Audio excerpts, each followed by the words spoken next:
A linear function is a function whose graph is a straight line. Probably the most familiar formula for a linear function is the so-called slope-intercept form. This can be written as y equals b plus mx, where b is called the y-intercept and m is called the slope. So thinking of this graphically, here's our x and y axes. The y-intercept of the line occurs for a y value of b, and the slope of the line is m. So that means for every unit we go over to the right, we go up m units. And so the line would look something like that, where this is the rise and this is the run.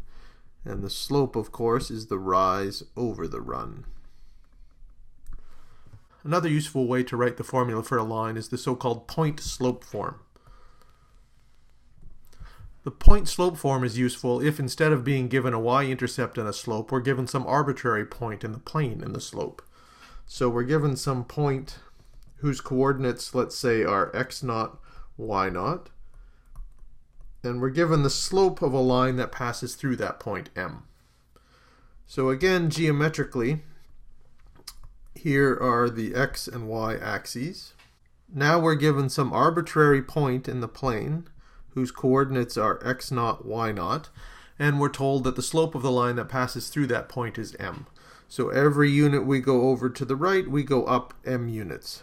And so the line would look something like that, where again, this is the rise, this is the run, and the slope of the line m is the rise over the run. Now what we'd like to do is write down a formula for this line. Well, if we start at the point x0, y0, so the x coordinate is x0 and the y coordinate is y0, then the value of the function at that point is simply equal to y0.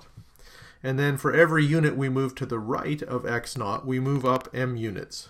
So for any value x, the distance between that value of x and x0 is given by x minus x0.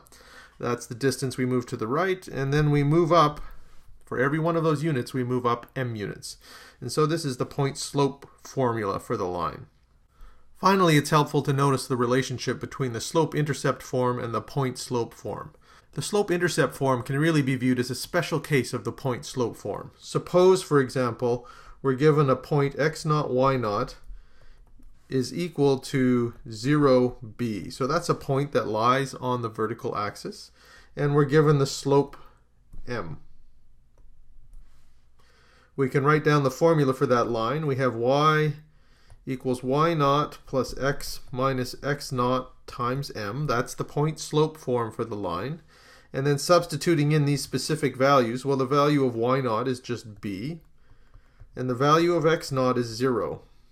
And so simplifying that down, we get y equals b plus mx, which is exactly the same as our slope-intercept form above.